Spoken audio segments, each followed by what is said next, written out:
Hello everyone, it's Mrs. Wallace. I just wanted to do this quick video because you missed class on Thursday, and just so you're in the know and you have an idea of some of the things that we did.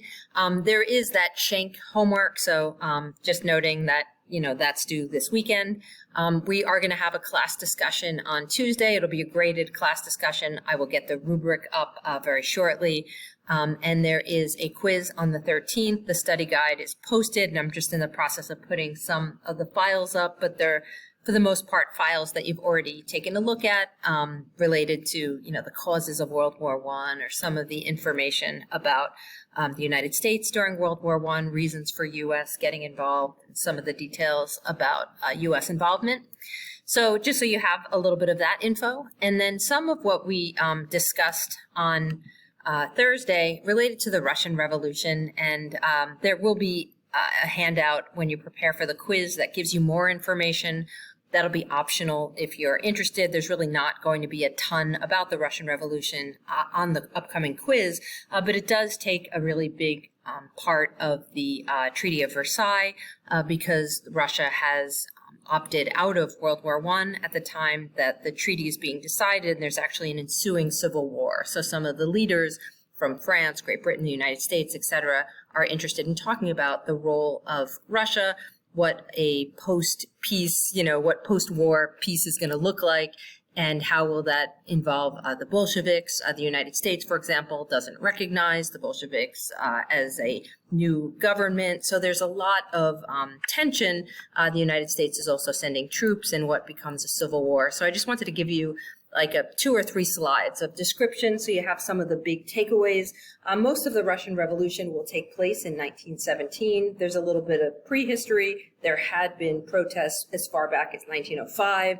There's a great deal of contention about the monarch and the Tsar. So there is some reforms that are done in 1905 to create a legislative body known as the Duma. There is some efforts to try to reduce or put a check on the power of the monarch. It doesn't necessarily work. So by 1917, when Russia is involved in the war, there's a great deal of tension. And Tsar Nicholas not only gets Russia involved in the war, and there is a great deal of loss of life on the Eastern Front, but the country doesn't do a really good job of supplying its soldiers with the goods that they need. So there's a lot of discontented soldiers fighting World War I who are sharing rifles, for example, don't have enough clothing and food, and there's a lot of discontent on the Eastern Front and a lot of loss of life. In addition to that, there is also a lot of kind of popular discontent about the wife of Tsar Nicholas, who is a foreigner, and there's contention about her personality. So there's a variety of different things that are brewing. In February of 1917, there is a large-scale protest, and this happens largely through discontent about the war. There had been set up some systems known as Soviets. These are kind of thousands of people who are coming together largely as workers and soldiers who are meeting and congregating. And the Soviet in St. Petersburg, Petrograd, had become significant and kind of strong. And there was a lot of discontent within this particular group of workers and soldiers.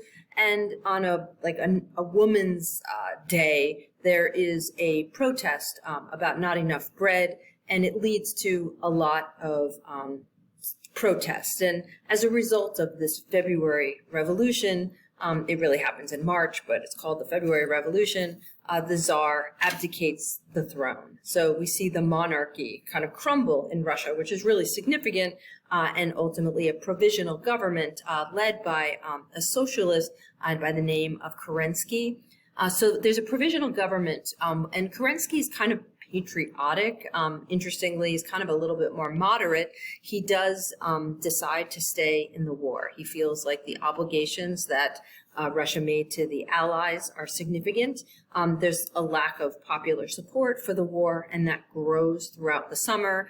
We see such things as, soldiers who refuse to fight anymore, a little bit of things within the military kind of break down.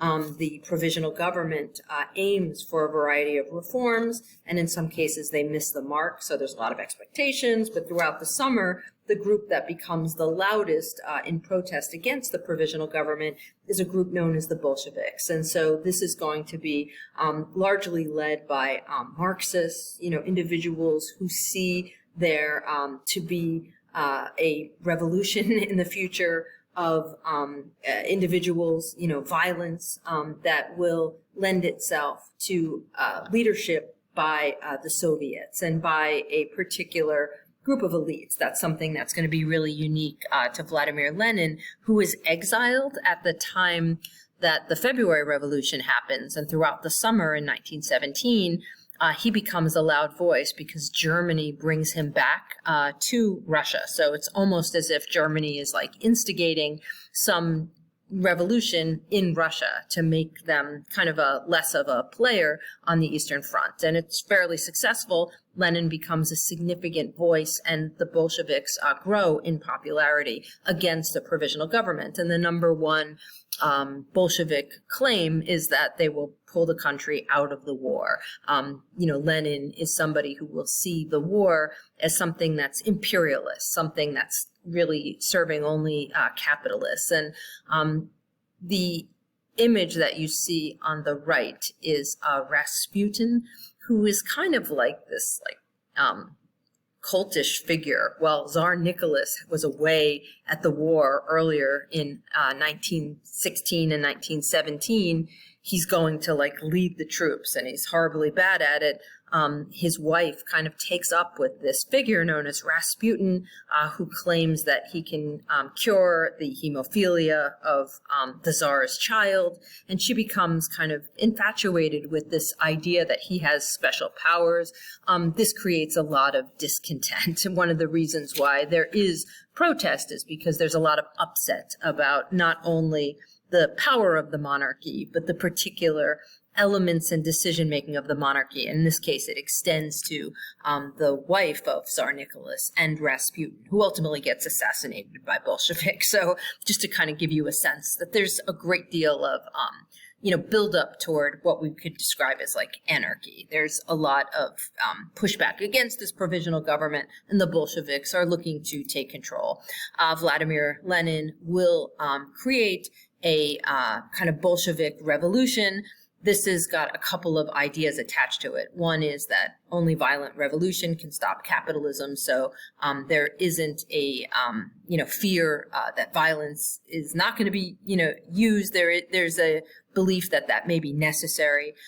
They also believe that there is a possibility that a socialist revolution could be successful, and that a group of elites need to lead this. So unlike Marx, who's kind of all about the, proletariat and the, workers, this will require workers to gain the rights from capitalists, but this is also going to mean a group of elites, intellectuals who are going to lead, and that's where Lenin sees himself and Leon Trotsky as significant leaders for this particular revolution. The word Bolshevik means majority party, and it was created in 1903, so way before this revolution, and it's one of many parties, but it becomes the majority party, although there's lots of people who are going to be socialists or people on the right or the left that are going to oppose the Bolshevik idea.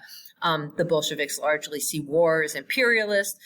They gain the majority in the Petrograd Soviet. So what they have kind of behind them is these soldiers and workers who are kind of part of the Soviet, who meet frequently and are taking this opportunity to kind of bond under the arm of Leon Trotsky, who's pretty effective at gathering people together. They will seize power in what becomes known as the October Revolution. So this becomes a bloodless coup of sorts, but Lenin will become the leader, and this power is gained by there really being a takedown of the provisional government. The Treaty of Brest-Litovsk is signed in Germany in March of 1918. So, when the October Revolution happens, which actually happens in November because the calendar Russia's using at this time is a little bit different, but say in the American time, it happens in November. Wilson will speak in January and deliver a speech where he talks about the 14 points. So he is like, when he's delivering the 14 points, he is like kind of refuting the Russian version of what the order of the world is going to look like, which is this like Bolshevik vision, which includes workers of the world. There is a sense that, Lenin's intentions and Bolsheviks' intentions are to create like an international movement of workers. So Lenin is a Marxist, and there is an alternative when Wilson speaks about, collective security and, the war being fought largely for democratic principles. We're already seeing some tension in these kind of two ideological, worldviews. But Russia does opt out of the war and signs a treaty with Germany. So it's a bilateral treaty. It's known as the Treaty of Brest-Litovsk, and it's signed after Wilson gives the 14-point speech in March of 1918. So Russia is disappointing the Allies. At the same time, this is good for the United States because the United States didn't necessarily want to fight alongside of Russia that was, going to be Bolshevik. And the United States also is never recognizes the Bolshevik government. And a significant thing about the Treaty of Brest-Litovsk, a great deal of land is handed over from Russia to Germany. This land will ultimately get reapplied again when Germany loses the war and will become, Latvia and Lithuania and Estonia, a big part of Poland. But Germany inherits this land after the Treaty of Brest-Litovsk, which is to this day, kind of giving up a great deal of Russian land. At the time, Russia's out of the war, and there's a group that will fight against the Bolsheviks. So the Mensheviks, which is like the minority party, and really a large mass of people start to fight against the Bolsheviks, and it's kind of a group with very varied causes, but all anti-Bolshevik. They will largely be known as the White Russians. The Bolsheviks will be known as the Reds, and these two groups will fight a civil war.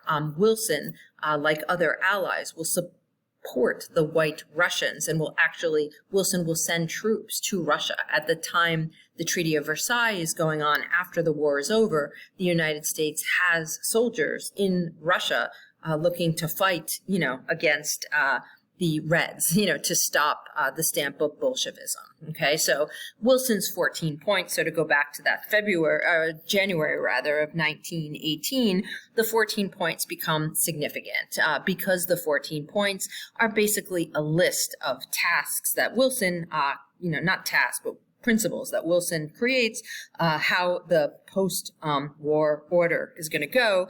One of these, the very final of the points, number 14, is the League of Nations, this idea that countries of the world are going to get together and solve their problems. And it's kind of like a baby UN, but League of Nations agrees that they will come to each other's aid militarily if need be. So it almost feels like a little bit like a NATO and a little bit like a UN, kind of all at one. This is most important to Wilson. He also tries to put some of the points in there so that countries can stop arming so much, reduce arms. Countries can make tariffs lower, have better trade agreements, more fair trade. There's a lot of focus on no more secret treaties, having treaties that are much more transparent. So kind of democratic principles that are applied globally. This also arguably elevates the role of the United States, because even though the U.S. isn't in charge of this per se, it kind of takes the values of democracy, some of the values that Wilson thought were most important, and kind of applies them like in a global sense. And then lastly, there's a whole bunch of the 14 points that focus on particular ways in which self-determination should occur for peoples that are living in the Central Powers. So if Germany and Austria-Hungary and the Ottoman Empire collapse, what will happen to those particular places? Okay, so there is some discussion of Poland having the right to be self-determined, some of the peoples within Austria-Hungary, which is incredibly diverse. He kind of suggests maybe we'll kind of keep Austria-Hungary around, but we want the people within that society to have self-determination. So he's kind of giving some verbiage to independence movements in the